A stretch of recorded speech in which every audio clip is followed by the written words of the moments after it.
Grand Rising, Kings and Queens. Hey guys, let's do an energy update for February 13th and 14th. You know how there's those specific videos that talk about how do you see a calendar and like what is your sort of mental representation of a calendar? Ooh, 10 of Swords. Let's remove that. So you're free to move around the cabin now. For me, a lot of times, the way that I look at a calendar or the way that I look at energy, especially in particular when it comes to especially astrology and how things are sort of unfolding, if you've ever noticed that each 3 months represents cardinal sign, fixed sign, mutable sign. That's kind of how I look at it. And we're moving into this mutable energy in the month of March with a lot of this Pisces energy, especially in particular starting off here on the 14th when Mercury moves into Pisces. And then on the 18th, we have the sun moving into Pisces as well. The North Node is also in Pisces. So very, very powerful month. But yeah, just really quickly, we had Capricorn season, which was a time of like gathering all your stuff, like figuring your stuff out, putting things into place. It was a very long month, obviously. February, fixed Aquarius energy. It's kind of like driving a car on rails or flying a plane and getting from one destination to the other. Pisces season is when you get to that destination and it's kind of new. If you've ever gone on a vacation or something like that, and you're kind of like not necessarily sure where to go, but you're also very willing to explore, willing to open up to new ideas, willing to visit new places and stuff like that. So that's a lot of what this Pisces energy to me feels like. It's like we've done the work, we've gotten to this destination, though, like what's on the other side? And that's very much a lot of this energy that's coming up currently at this time. Let's go ahead and take a look and see. Also, not to mention, the moon is also in Virgo as of today. So there's a lot of, organization that's going on in regards to like what are your plans, what you're going to do, what you're working towards and stuff like that. We have the Hangman here, which is Pisces energy. And then obviously with Mercury moving into Pisces as well, as you can see, destination on the other side. Where have you gotten to?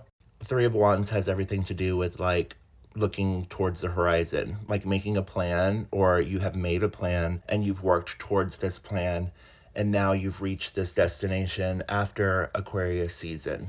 So 6 of Cups, very beautiful, a lot of, very compassionate energy that's coming up as well. And with Mercury moving into Pisces, this is such a great time to just really, one, definitely connect with yourself, connect with your inner self, connect with what's most important to you, like what's bringing you a sense of passion, drive, inspiration, especially in particular, because with Mercury and Pisces, we're not so much focused on the small incremental details, which is very much the moon in Virgo right now.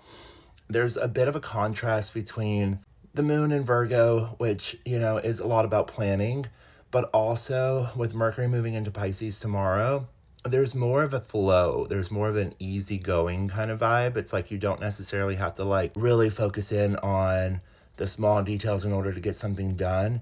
You just kind of like go with the flow and that like everything is working out in your favor as long as you're like in tune with the direction that you're going. The more that you kind of push up against this energy, the more 7 of Swords kind of vibe that you're going to get. You're going to kind of notice how if someone's trying to like get something out of you or like push something in regards to like, their own agenda or something like that, it's going to be very noticeable in regards to like the kinds of actions or reactions that people are taking. You don't necessarily want to like try to get something out of someone else. You kind of want to more so allow for things to happen and to kind of come into fruition over time based on your own actions and like what you want for yourself. This has a lot to do with, tapping into your own intuition, your own energy field, because obviously everyone's different. Everybody has a different sun sign, everyone has a different rising sign and things of that nature. So like the way that I do things is obviously not going to be the way that you do things, but the more that you can get into flow with whatever it is that is driving you towards ambitions, goals, dreams, especially your own intuition, your own creative projects and things of that nature, the more that you will get out of, your expectations and things of that nature. So like Queen of Queens card here, we do have Earth energy, Uranus and Taurus is what I'm getting out of that. With the Knight of Cups, I definitely feel that like things are definitely coming in. Relationship vibes, networks, communications, things of that nature. Especially with Mercury and Pisces, we're going to be able to kind of be more in flow with like gathering information, what suits us, like the changes that we're seeking. The Wheel of Fortune card here, things are definitely shifting. They're changing in a whole new direction. And then with the Eight of Wands, the more that you kind of move towards that direction and you kind of embrace those new ideas or whatever is inspiring you, things of that nature, Judgment card here, they will amplify over time.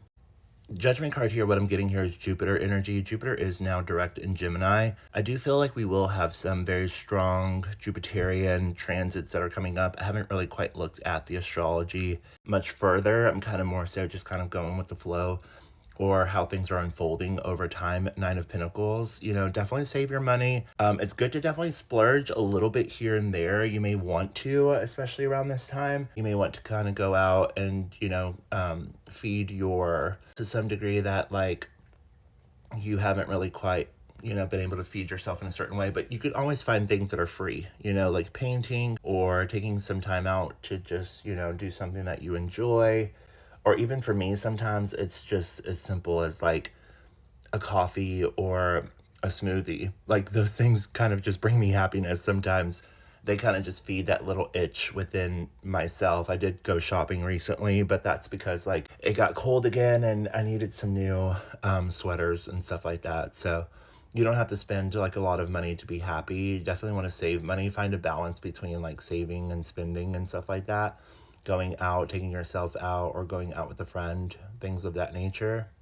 But either way, you're definitely going to want to be embracing like new things in order to sort of evolve, because Pisces energy has a lot to do with transmutation or alchemization, things of that nature, especially as we move more into like a water season after all of this fire. A lot of this water is about alchemizing our feelings, our thoughts, our own personal energy, our selves, our appearance, and things of that nature, so that we can start to embrace the month of March as we get closer to March. So we still have a lot of time before we get there. It's nothing that you have to rush towards, but over time, like especially once like spring break comes around and stuff like that, you're really going to want to amplify this energy in a certain way with the Judgment card here, which is like, choices, decisions, actions. A lot of that is coming up a lot later.